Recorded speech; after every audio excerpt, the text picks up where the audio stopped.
Sastika home product பண்ணிட்டு இருக்கிறோம் நாங்கள். இப்போ சாம்பார் பொடி எப்படி அரைக்கிறது அப்படின்னு பார்க்கலாம்.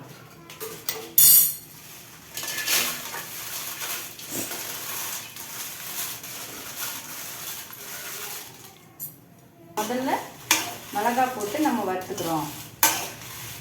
நல்லா சூடு ஏறினா போதும். நம்ம இதை மறுபடியும் நம்ம வெயிலில் காய வைக்க போகிறோம். அதனால் ஒரு சூடு ஏறுற வரலும் நம்ம வெறும் இது மட்டும்தான், எண்ணெய் ஊற்றிலாம் வறுக்காமல் வெறுமனே வறுத்து சூடு ஏறினோன்னு நிறுத்திக்கலாம். ஏன்னா புகை காய்ச்சல் அடிச்சுன்னா மிளகா கருத்து போயிடும். அதனால் கலர் வராது நம்மளுக்கு.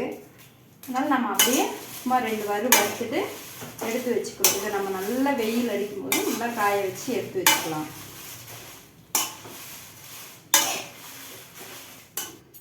மிளகாயை வறுத்து முடிச்சுட்டா அடுத்தது வரக்கொத்தமல்லி, அதையும் நல்லா வறுத்து அதோடு சேர்த்துக்கு கொத்தமல்லி நம்ம போட்டு அதே மாதிரியே வறுக்கிறோம். நல்லா எதுவுமே எண்ணெய் ஊற்றாமல் வெறும் இதாக வறுத்து நல்லா சூடு ஏறுறவர்களும் வறுக்கணும். அப்புறம் நல்லா வெயில் அடிக்கிறப்ப நல்லா காய வச்சு நம்ம அரைச்சிக்கணும். மிஷினில் கொடுத்து அரைக்கணும்.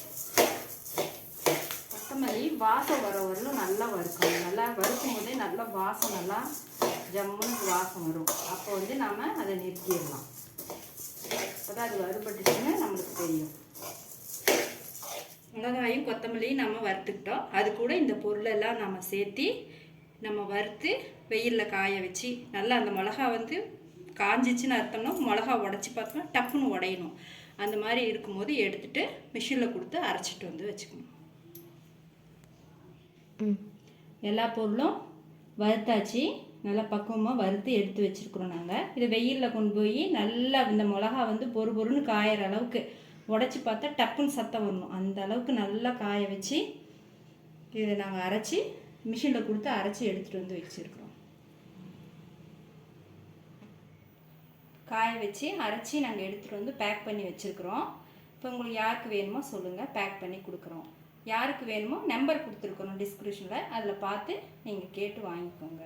நல்லாயிருக்கும். எந்த இதுவும் கெமிக்கல் எதுவும் கலக்காமல் உங்கள் அம்மாலாம் எப்படி உங்களுக்கு தயாரித்து கொடுப்பாங்களோ அதே மாதிரி நாங்கள் செஞ்சுருக்குறோம்.